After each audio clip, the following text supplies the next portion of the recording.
মাছ আছে পুকুরে, বহুত টাকার মাছ দেওয়া।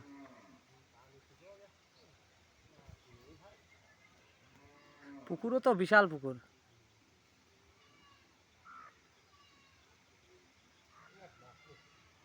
মাছ থাকলে তো লাভ পাইতো না।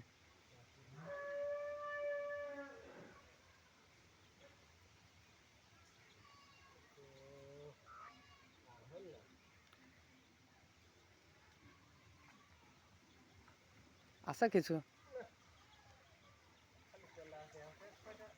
তেলাপিয়া, ও তা তো ভালো মাছ আছে। ওই পুকুরের সাইডে বেশি মাছ আছে তাই তো মনে হচ্ছে।